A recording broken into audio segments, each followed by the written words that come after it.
the number one ranking in the country, playing as well as anybody. This is your biggest test of the season, I guess, right? Yeah. Obviously when you're dealing with an elite offense, elite defense, but also a team that can play multiple ways. So it's not like they just, have their starting five and that's it. They'll finish games with different guys that come off the bench. And that's what great teams have, right? They have more than 5 starters. So it's they have speed, they have athleticism, they have the ability to break you down off the dribble from a lot of different people. Their skill level, great rebounding team, best defensive team in the country. Then just a lot of different ways to get you from an offensive standpoint. Like if you can't handle them on the glass and you can't handle them in transition, yeah, there's not much hope for you right there. You have to be able to take care of the ball. You have to be able to rebound the ball, and you have to keep them out of transition. When they're stealing points like that to go along with their skill package, from their whole team, ends up being a long night for the opponent. Obviously very different personnel from Nebraska and Iowa, but the last couple of games here, what's brought the sort of fight and the physicality out of your front court? Yeah, well, TK has really set the tone for us. Oscar was so good on the offensive glass against Nebraska. Getting 10 offensive rebounds in any game is a hell of a stat. But I just thought, his 19 total rebounds against Nebraska, his 11 rebounds in the first half against Iowa. Think about that. He got 30 rebounds in 60 minutes. It's pretty hard to do. Yeah, I just think they set the tone for us, and I liked our execution in both games. We made more shots in the Iowa game, and that really helped us. But yeah, it's just his ability to go get the basketball, Oscar's ability to get it. Sometimes it's different with how guys play, where shots come from, and who you have to box out. Because sometimes, you get into some veers and veer backs, some switches, to where like you're not always on somebody like yourself. And sometimes that helps you, sometimes that hurts you. It just depends, on where shots are coming from. Just your thoughts on Lindeborg, what he means to them, what Yeah. challenge it's going to present for you. Yeah, good player. Can play the 3 and the 4, can handle the basketball, can break you down, can go make plays for himself. Very good defensive player, can block shots, gives you a different element, as a big 3 or even at the 4. Like, they start 3 shot blockers, which who in the hell does that, right? When you go along with Mara and Marez Johnson and him. But no, Yaxel Landenberg's a very, very good player, very competitive, gets on the glass, can pass the basketball, can make threes, can drive it. Just sometimes the spacing, because their size is so big, but if you overhelp, they just flip that ball up to him or Marez or Mara, and it's tough to deal with. You got to do a good job with Landenberg of trying to limit his touches and keeping him out of the paint, because when he gets there, he's pretty efficient, gets to the free throw line. You mentioned 3 shot blockers, their defense, and you've said at times when shots aren't falling, it's the other things you do. This feels like a game where the shots have to fall to have a chance to beat that team, right? The only team that beat them made 15 threes this season. Yeah, I was getting ready to say, like, you're going to have to make some threes. You're going to have to stretch them out. If you don't have to stretch them out and they can stay at home and protect the paint the whole game, like, there's a reason why they're the number 1 defense in the country. They switch a lot, and so they try to take you out of your actions. You got to be able to break them down off the dribble at times when they get in rotations. You have to be able to get the ball to the paint. And I think that's, more important than anything. Then good things happen. If you can't get there and they just pressure you and you can't, break them down at all, whether that's through your action off the dribble, like, you get some really tough shots at the end of the shot clock. So I think that's an important piece, for anybody against, an elite team. Like, if you just have one of those games where you execute great and you don't make shots, there's a reason why they're labeled a great team.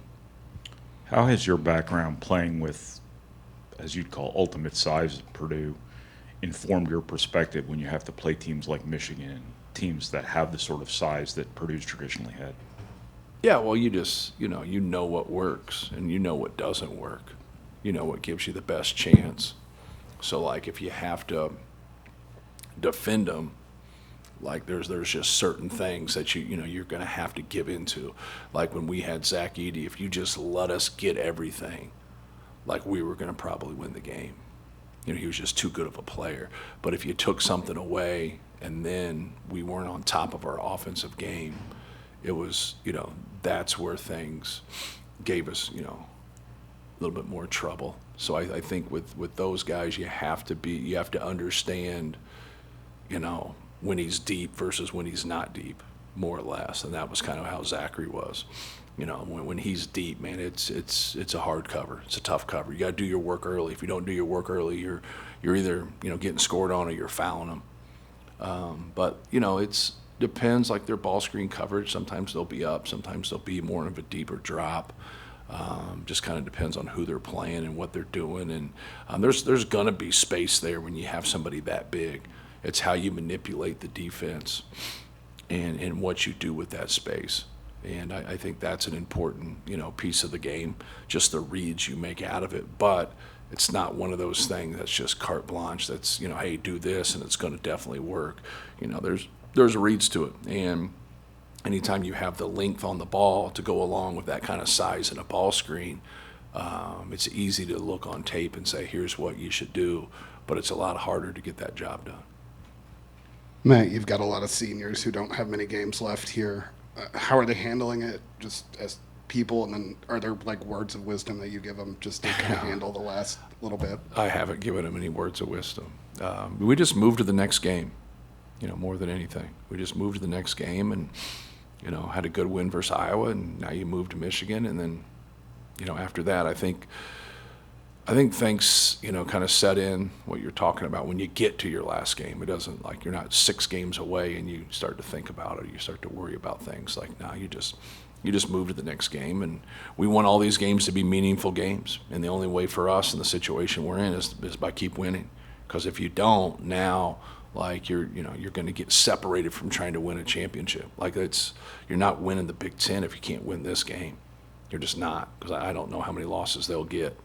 And so, like, that's where it's at. But they can still be meaningful no matter what, because you're improving your seed, you're helping yourself get better, you're doing things. But, it's why you play the game. You play the game to win a Big Ten championship, to go to a Final Four and hopefully win a national championship.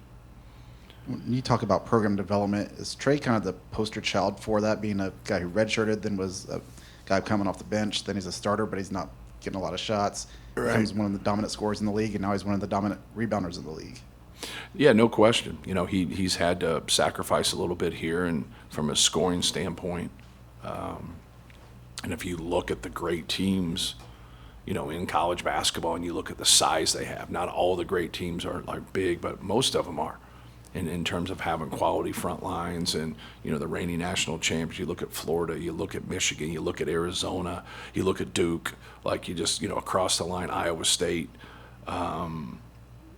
Houston, like you see really, really good, big physical front lines. Not all the time. They can play small a little bit too, just like we can do with JB, but I think that's the key, is to be able to, have somebody like Trey Kaufman, and then each year you develop a part of him not being able to hit it early as Zach was there. So you had to function with Zach. And he gets better every year. He puts a lot of time into it. He's worked really hard on his game. But he's also at a point right now where, like, he's shown that he can score the basketball, and he has moments where that's the case. But, we've really, needed him to rebound, really needed him to defend, and also score for us. But he's playmaking a lot also. If we get into that short roll and we get that ball in the middle of the court, he does a great job of manipulating the defense. Coach, how important these seniors been for kind of riding the ship, kind of getting back on track for this game? Kind of how important are they going to be to tomorrow night?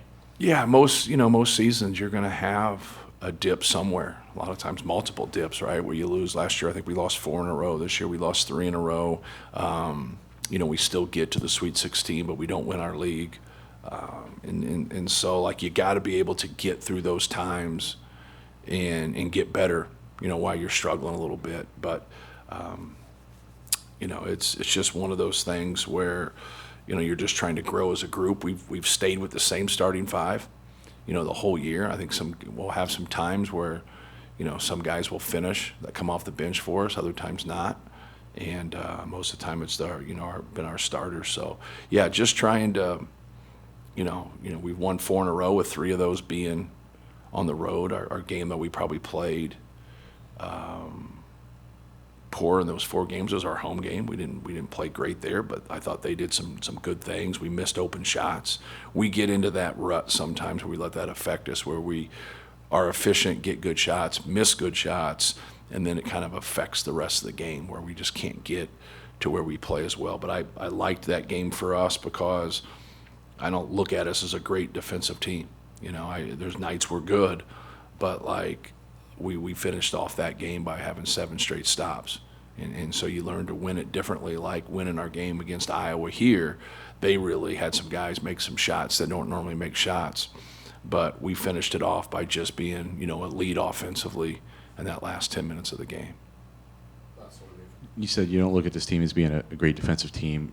Trey said that after all this talk about communication on defense, that as the effort has gotten better, the communication has sort of followed. Right. I guess just what are you seeing from a trend standpoint right now? Is it trending in the direction you want defensively? Yeah. And what's the gap that still needs to be But closed? it's, you're not playing the same team over and over in the same style. So it brings different issues each game that you play. So that's kind of the crux of it all. Like Michigan causes more problems than other people. Illinois causes more problems than other people. It doesn't mean other teams can't beat you, because they can.